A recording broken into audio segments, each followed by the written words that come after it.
Hello everyone. Thinking about working at a local restaurant or cafe?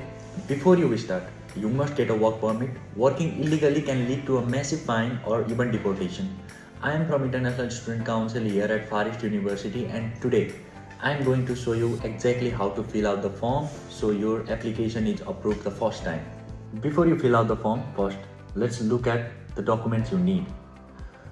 You will need a copy of your passport and ARC, standard labor contract, part-time work confirmation form, copy of business registration, copy of boss's ID, your academic transcript, and a copy of your IELTS or topic.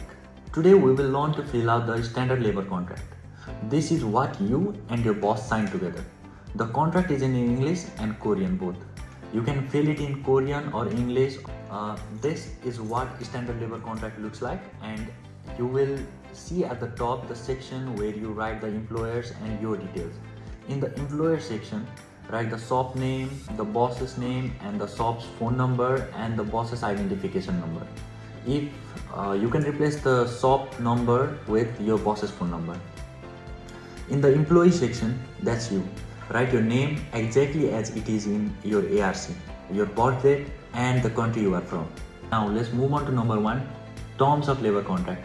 This is where you write how long you are going to work there, and this should not exceed 1 year and cannot go past your visa extension. Next is description of work. You need to write the industry you work in, like food industry or something, and in the business description you can write restaurant if you work in a restaurant.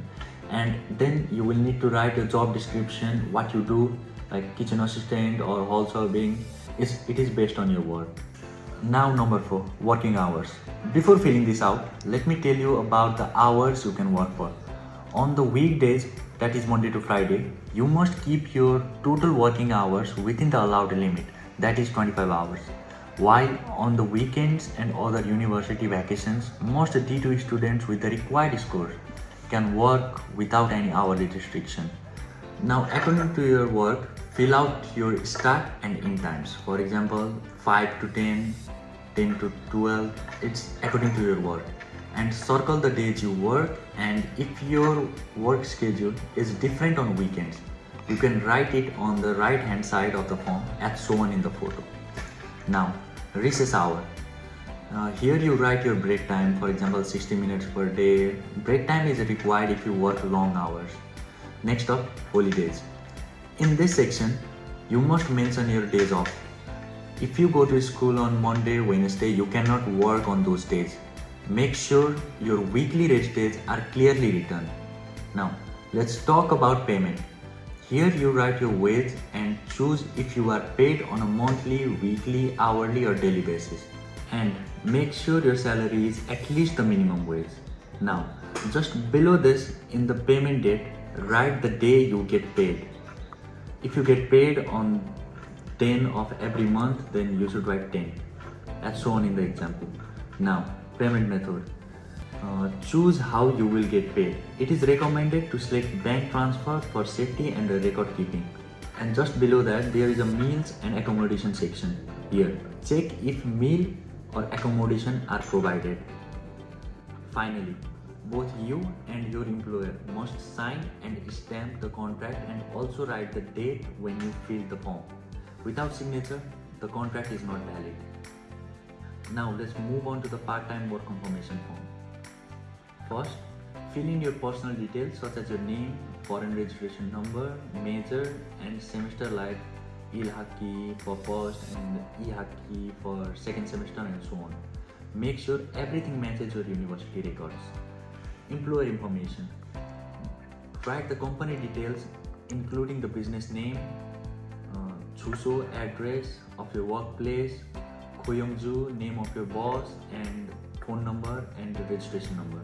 Next, fill in your work period, hourly wage and work schedule. Write your exact working hours for each day you work and simply mark a cross on your rest days. Make sure this schedule is exactly the same as the one in your labor contract. If there are any mismatches, your application may be rejected. Now the bottom section is for your university. Do not fill this part. It will be completed and stamped by your university office. What you need to do is gather all the documents that are mentioned at the start and submit it to the office in M Building, room 103. After getting it approved and stamped for international office, you can apply for permit by visiting immigration office or online through a High Korea website. So that's all for today. Thank you for watching. I hope this video helps you to apply for your work permit. We will be making the video about where you can find these forms and print your transcript in the next video, and also we will be making similar type of content to help you soon. So if you have any question, feel free to ask. Thank you.